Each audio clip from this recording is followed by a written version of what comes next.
क्योंकि मार्च 26 की हमारी डेडलाइन है जिसमें नक्सलवाद को समूल रूप से हमें समाप्त करना है। तो इस वर्ष हमारा टारगेट है कि 1 रुपया भी अवैध रूप से वसूली के तौर पर नक्सलियों तक ना पहुंचे।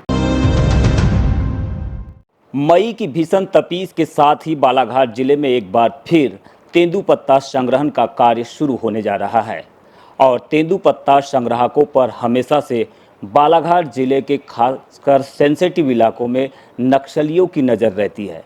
नक्सली तेंदुपत्ता संग्राहकों और ठेकेदारों के माध्यम से वसूली करके अपने कैडर को मजबूत करते हैं, लेकिन इस बार मिशन 2026 के तहत इस कैडर को तोड़ने के लिए नक्सलियों की अवैध वसूली को रोकने के लिए पुलिस के द्वारा स्पेशल तैयारी की जा रही है। इसी के तहत कंट्रोल रूम बालाघाट में आज एसपी नगेंद्र सिंह के द्वारा एक बैठक ली गई, जिसमें स्पष्ट निर्देश अधिकारियों को दिए गए हैं। सर, बताएंगे किस तरह की तैयारी है?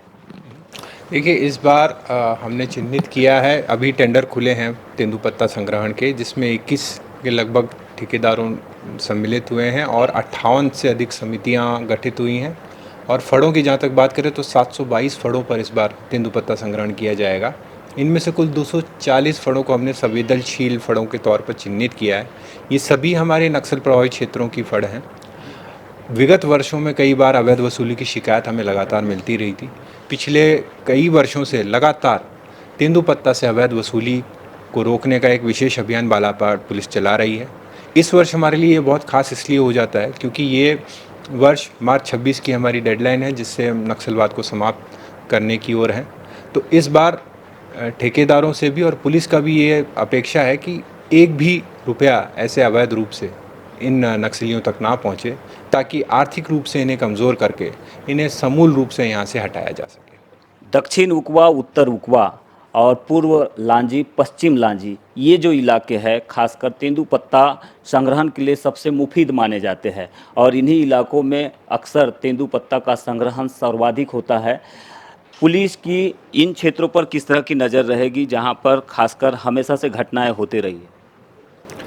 देखिए, हमारे इस बार युवा आईपीएस अधिकारी भी इस ज़िले को प्राप्त हुए हैं। लांजी, बहियर, पूरे दोनों अनुभागों में युवा अधिकारी हमें उपलब्ध हैं।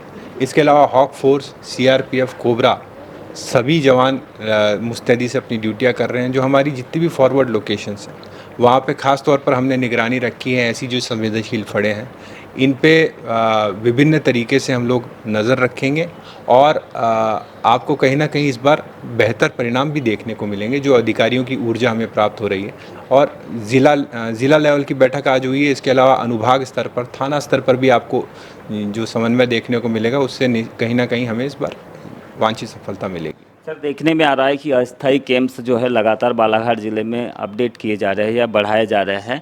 अभी हाल ही के दिनों में कुछ और प्रमुख मार्गों पर कैंप नज़र आ रहे हैं। इनको कुछ इंस्ट्रक्शन आपने जारी किया है स्पेशली इस मूवमेंट को लेकर, 2026 को लेकर? देखिए, हम इनके प्रभाव क्षेत्र को निरंतर कम करने का प्रयास कर रहे हैं। इसी के तहत नए क्षेत्रों में हमने अस्थायी कैंप स्थापित किए हैं। जैसे लौगुर में भी अभी हमने सुरक्षा कैंप स्थापित कर दिया है। सीमावर्ती क्षेत्रों में भी हमने नए काडर के मूवमेंट को रोकने के लिए कैंप्स को स्थापित किया है और ये कार्रवाई अभी भी आगे भी निरंतर जारी रहेगी। तो अंदरूनी क्षेत्रों में जैसे जैसे पुलिस की पकड़ मजबूत होती जा रही है, तो निश्चित तौर पर उसका लाभ फिर आम जनता को देखने को मिलेगा। तो बालाघाट के ऐसे ठेकेदार जो तेंदुपत्ता का संग्रहण करते हैं या ब्रिज निर्माण करते हैं, इनसे वसूली करके अक्सर नक्सली जो है अपने काडर को मजबूत करते हैं और उन्हें ऊंचाइयों पर पहुंचाने का काम करते हैं। लेकिन इस बार स्पेशली एसपी नगेंद्र सिंह के द्वारा कुछ ज़रूरी दिशा निर्देश जारी किए गए हैं इनकी फंडिंग को रोकने के लिए, अवैध वसूली को रोकने के लिए। देखना यही होगा कि जब मई में तेंदुपत्ता का पीक सीजन अपने चरम पर होगा, तब नक्सलियों की इस आहट को पुलिस कैसे चुनौतीपूर्ण तरीके से रोकने में सफल हो पाती है। बीजीटी मीडिया के लिए यमलेश वंजारी।